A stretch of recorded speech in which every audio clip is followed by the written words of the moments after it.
Magandang araw muli at welcome back.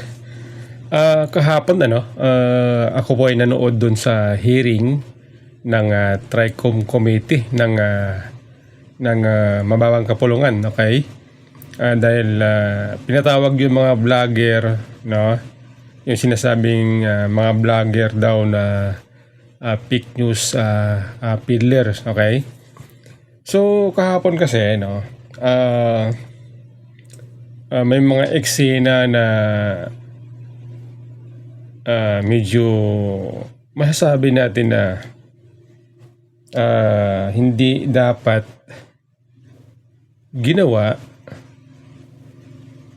lalo ng isang tao na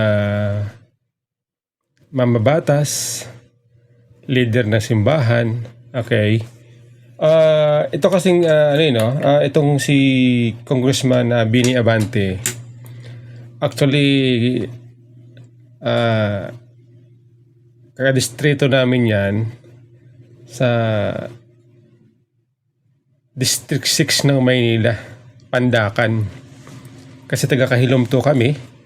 So kadistrito namin yan si Congressman Bini Abante noon, kasi taga yung asawa ko, misis ko taga dyan taga Kahilom to siya. So tumira kami dyan ng matagal din, almost 12 years. Okay, kaya lang dahil nga lumipat kami ng bahay, no? So wala na kami doon, okay? Pero doon pa rin kami bumoboto, okay? Sa Kahilom to, District 6. Ay kahapon kasi actually itong si Congressman Bini Abante, marami na ako narinig dito ng mga issue, pero dahil po siya ay isang masasabi natin na isang leader ng simbahan, okay, marami siyang tagasunod, so tayo po ay hindi masyadong naniniwala sa mga issue na pinupukol sa kanya, sapagkat siyempre isa siyang masasabi natin na man of God, messenger of God, okay? Isang masasabi natin na bilang messenger of God, pwede natin sabihin na siya po ay God-fearing, God lover, gano'n, ha? Kaya lang kahapon medyo naano ako kasi nga medyo yung tipong medyo ganun ba yun, isang Congressman Bini Abante, leader ng isang simbahan na nagsasabing God-fearing, God lover, madalas nagbabanggit ng mga Bible scriptures sa mga committee hearings, okay?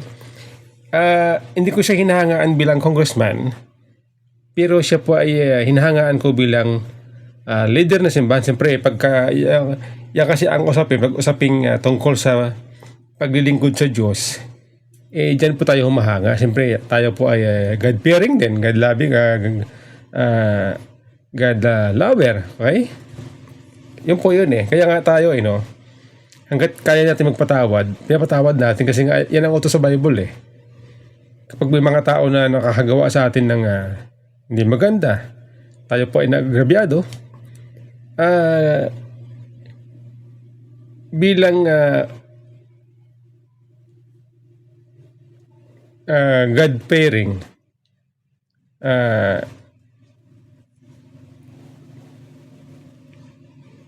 pinapatawad natin yung mga taong nakaka-agrabyado sa atin. Kasi yan ang utos diba? Kahapon kasi mga kababayan, doon sa hearing, nagulat ako na si Congressman Bini Abante, sinabihan niyang ikaw ang tanga yung isang babaeng vlogger na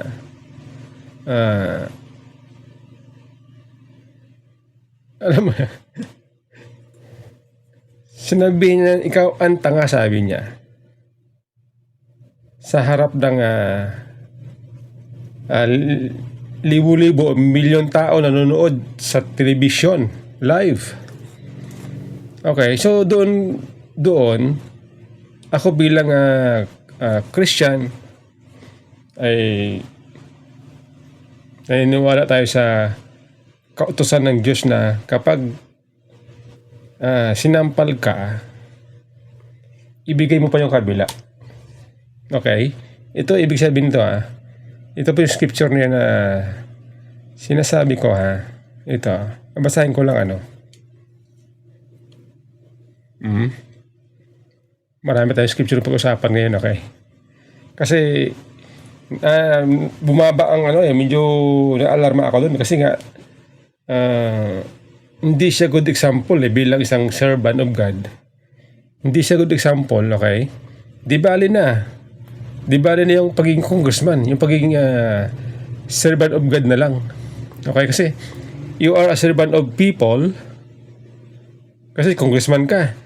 Servant ka rin dahil ikaw po ay leader na simbahan. So dalawa ang responsibilidad na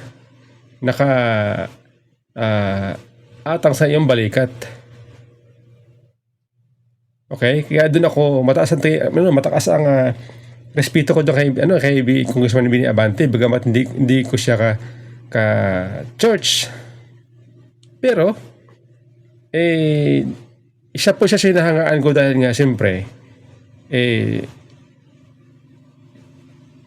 para sa akin bilang man of God, yan ang kailangan natin na mamuno sa ating bansa dahil ang in-expect natin sila po ay may takot sa Diyos. Sila po ay matibay ang kanilang conviction sa pag-iwas sa temptation, sa corruption. Kahit naman na maraming issue na pinupukol kay Bini Abante, pero ako neutral ako sapagkat siya servant of God siya. Pero kahapon mga kababayan, medyo sabi ko iba ito iba ito sabi ko nagulat ako dito sabi sa 1 Peter, okay, 1 Peter 1:14-19. Okay, Tagalog ito Tagalog. Babasahin natin mula sa 14 hanggang 19, okay? Bilang masunuring mga anak, huwag kayong umayon sa masamang pagnanasa tulad ng ginagawa ninyo noong kayo'y wala pang tunay na pagkaunawa. So, ibig sabihin, kung noon, halimbawa noon, hindi ka pa tinawag ng Panginoon Diyos para maging bahagi ng kanyang simbahan. Kung noon ikaw ay makasalanan, pero ngayon ay ikaw ay kanyang inakay na at ikaw ay kasama na sa kanyang simbahan at pagkaunawa ng salita ng Diyos, mayroon ka ng wisdom tungkol sa salita ng Diyos, dapat alam mo na kung paano mo iwasan. Okay? O sabi sa 15, dahil ang Diyos na pumili sa inyo ay banal, dapat din kayo magpakabanal sa lahat ng inyong ginagawa. So yun. Sabi sa 15, dahil ang Diyos ay pumili sa inyo ay banal, dapat kayo ay magpakabanal sa lahat ng inyong ginagawa. Kasama po dyan, yan po yung utos ng Diyos. Sige, sabihin natin kahapon.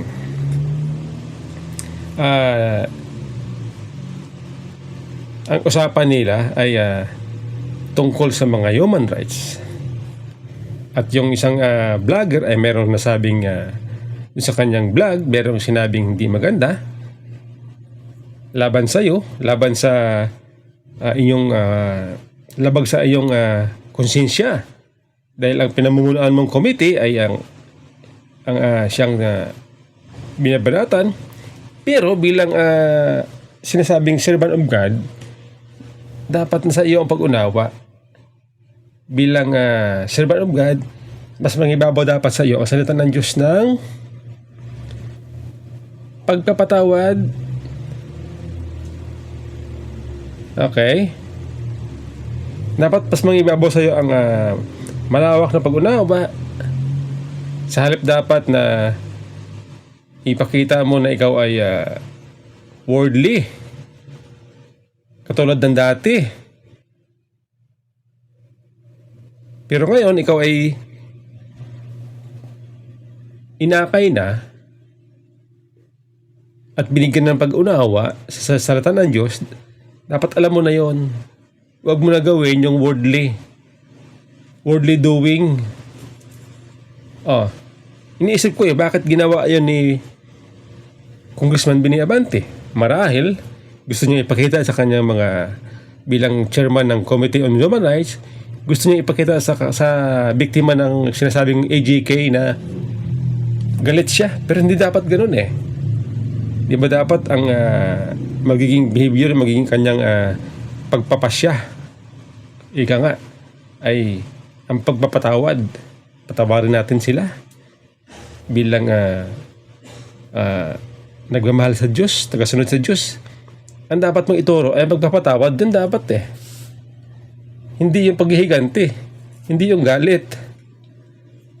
Di ba dapat ganon? Kaya ako na-alarma ako, sabi ko, ganito pala si Congressman Benny Abante. Worldly. Alam niyo yung worldly? Okay. Worldly, ibig sabihin, yung gawaing makamundo ay ginagawa ng isang tao. Diba? Kasi mataas ang sa ng tao yung nilook up ka ng tao dahil ikaw po ay nangangaral na salita ng Diyos. Ikaw ay binigyan ng Espiritu ng Diyos. Diba? Ano ba ang mas higit kay matimbang kay Benny Abante? Pagiging congressman o yung pagiging servant of God? Yan tanong ko kay Congressman Benny Abante. Ano ba, sir? Kabayan. Kadistrito ko yan nung araw, nung 2012 yata yun, 2012.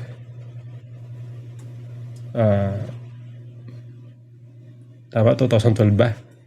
Nakamayan ko pa yan nangampanya dati yan sa lugar namin sa Kahilom 2. Doon sa barangay namin, nasa gitna. Kahilom 1, Kahilom 2. Hati kasi yan Ito papunta ng Kahilom 1, itong Kahilom 2, sa gitna yung barangay hall. Nag-iikot sila dun. Ngayon yata kalaban niya si Joey Oy.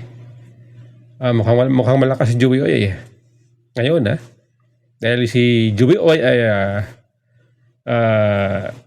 kasama ni Isko. Kasama sa slate ni Isko Moreno.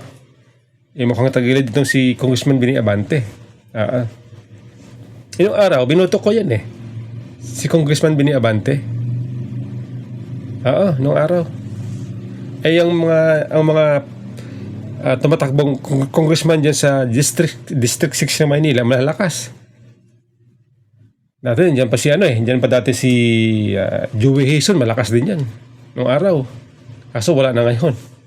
Ay mabigat na kalaban ngayon ni Benny Abante dyan sa District 6 ay si Joey Oy.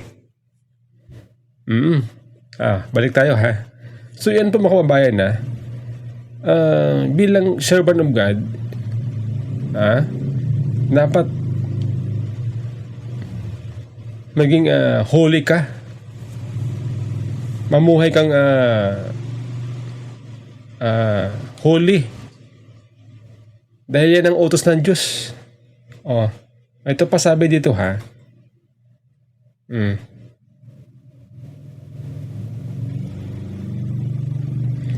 Ito po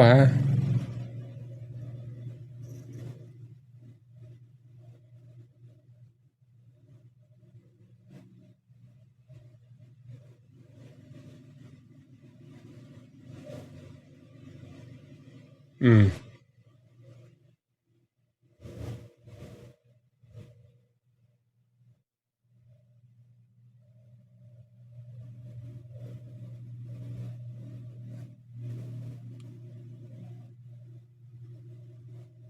Ito po sa Luke 6. Ha? Luke 6:17. Okay, sabi dito ha.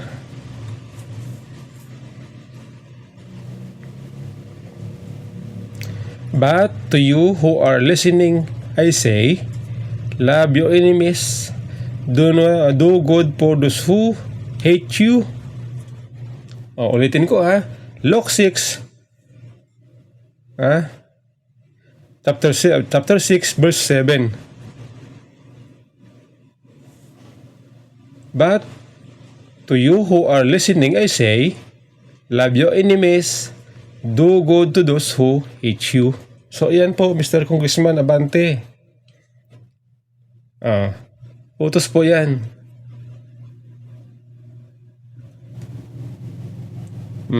Kung nakikinig ka, sabi niya, mahalin mo ang iyong kaaway, gumawa ka ng mabuti sa mga nagagalit sa'yo. Sa Tagalog, sabi niya, hindi mo kailangan gumante.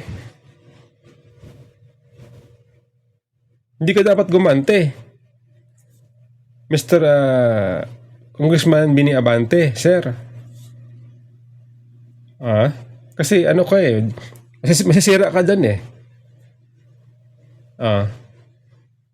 Masisira ka dyan bilang servant of God, bilang taga hatid ng salita ng Diyos, taga pamahagi ng salita ng Diyos, masisira po dyan ang iyong pagiging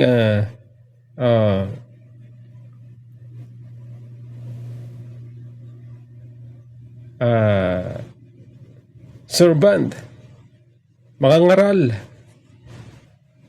Di ba? Di bali na. Di bali mawala sa'yo ang pagiging congressman. Title lang yan, posisyon yan eh. Pero mahalaga dapat yan, ang mangibabaw dapat sa'yo, ang salita ng Diyos. Yun ang importante dun sa lahat ng bagay. Salita ng Diyos. Di ba? Di ba, sir? Sa 28, sabi niya, bless those who curse you. Okay? Bless those who curse you. Pray for those who mistreat you.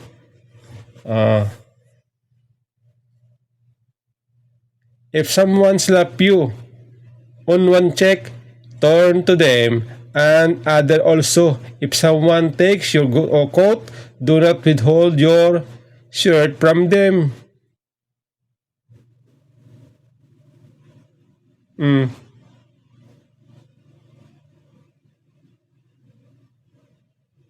Diba? Ito pa, ang gaganda ng mga ang gaganda ng mga scripture na ito eh. Ito po Luke 6:27 hanggang 31. Binabasa ko, mga kababayan. Give to everyone who asks you, and if someone takes what belongs to you, do not demand it back. Yan, sir.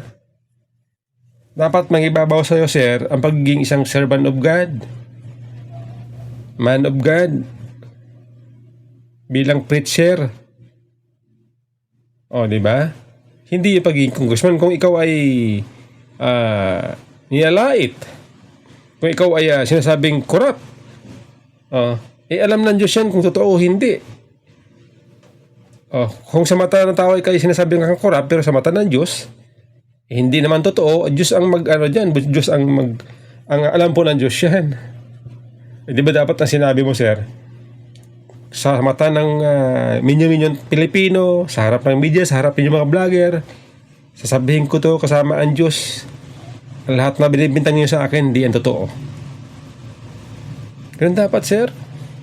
Doon hahanga sa'yo ang mga tao. Lalo na yung mga mananampalataya. doon sir hanga sa'yo. Hangaan ka dyan ng maraming tao. At sa palagay ko, mas ibiblis ka ng Diyos lalo. Baka nga pag ginawa mo yan sir, hindi na mananalo sa'yo ang kalaban mo dyan sa District 6. Kaso sir, hindi nagkamali ka O, diba sir? Ito po payong, isang God-fearing, God-lover. Oo, hindi dapat sir ako nga ako. Ito, kwento ko lang to Nung dyan ako nakatira kasi nung araw, doon kami nakatira sa District 6 sa Sampaloc, sa Pandakan. Mayroon akong pwesto dyan sa balik-balik. Oo, sa balik-balik.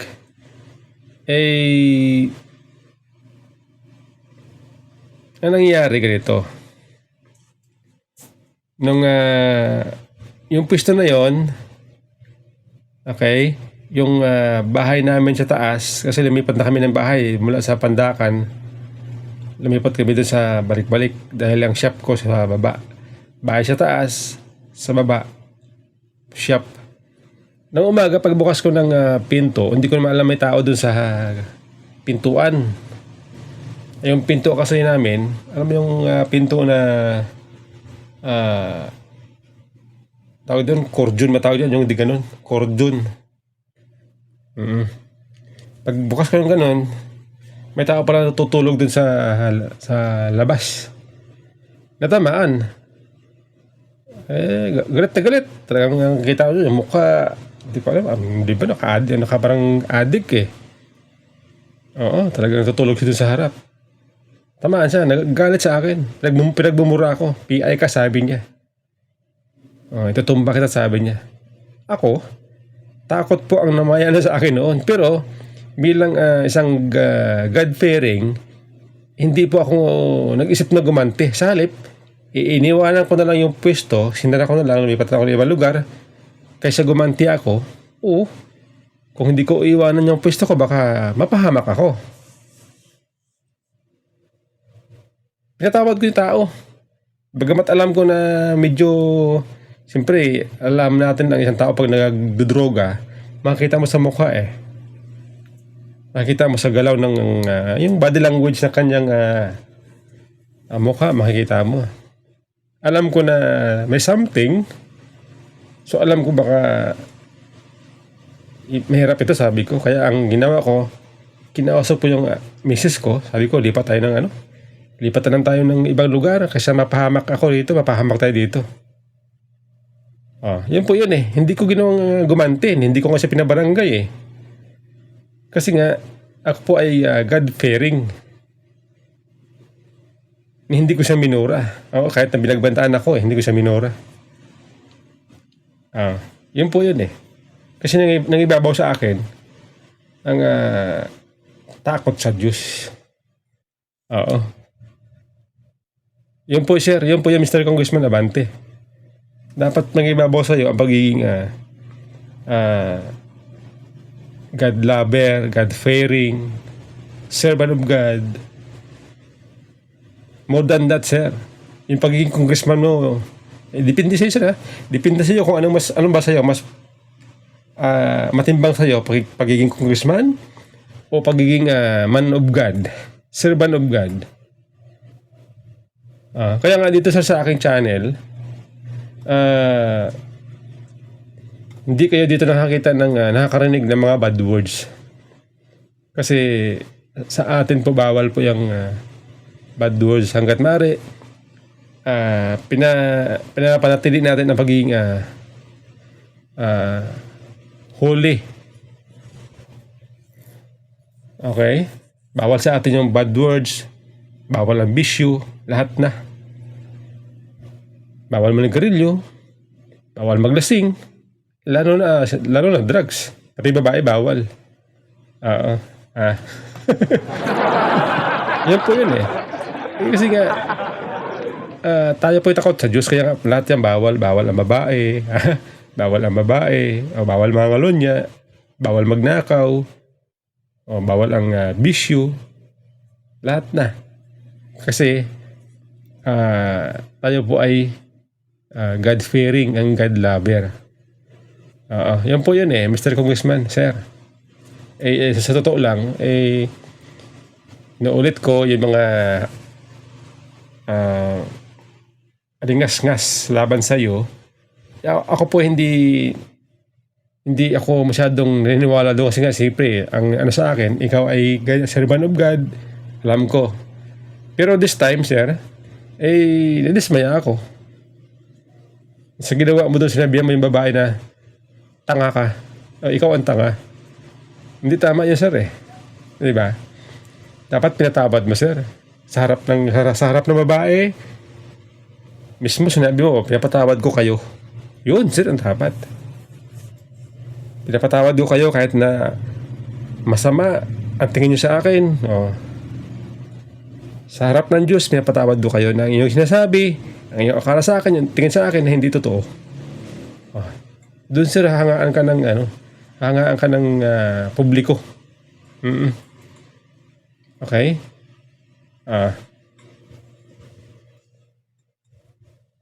Sabi, ito po may babasahin akong scripture tungkol sa pagpapatawad. Okay? Itong scripture na ito ay tungkol sa pagpapatawad kung kailan ba, ilang bisis ba tayo dapat magpatawad sa ating mga yung mga taong galit sa atin. Sabi dito the parable of an merciful servant. Okay?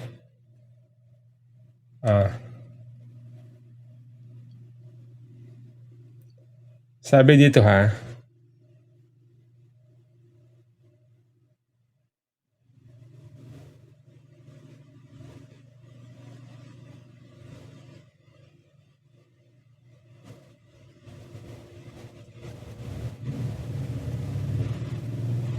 the parable of the unmerciful servant. Okay? Then Peter come to Jesus and asked, Lord, how many times shall I forgive my brother or sister who sins against me? Up to 7 times? Tanong ni Peter kay Jesus Christ, Jesus answered, I tell you not 7 times, I tell you not 7 times, but 77 times. Narinig nyo? Ganun po dapat magpatawad. Therefore, the kingdom of heaven is like a king who wanted to settle accounts with his servant.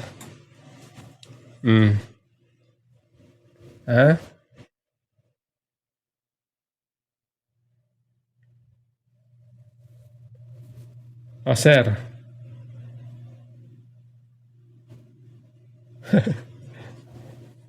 Nakalimutan mo yan, sir? Nakalimutan mo ba yan na utos yan ng Diyos? Kung ilang bisis ka dapat magpatawad? Di ba, sir?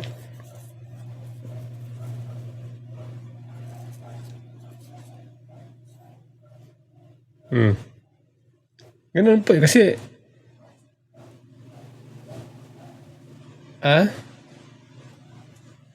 bagamat hindi ko ka-church itong si Congressman Biniabanti, kaya siyempre tayo po humahanga sa mga servant of God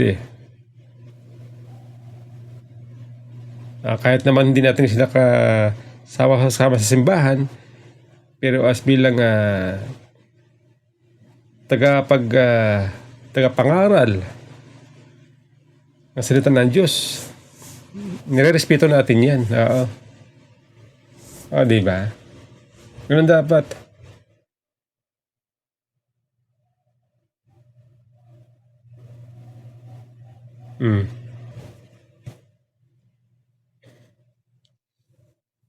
Di ba?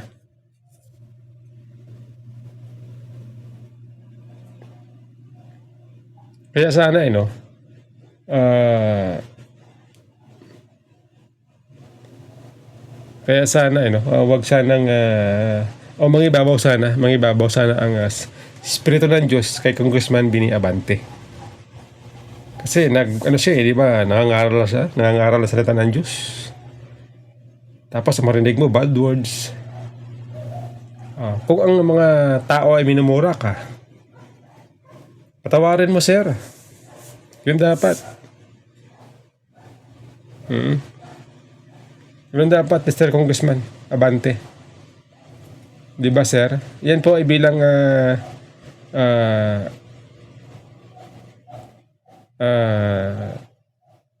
ako katulad mo sa bilang messenger of God, God lover, God fearing. Yan po ang aking masasabi sa iyo, sir. Congressman Abante. Masahangaan ka ng tao kapag ganoon po ang inyong pinakita. Tama, sir? Tama ba?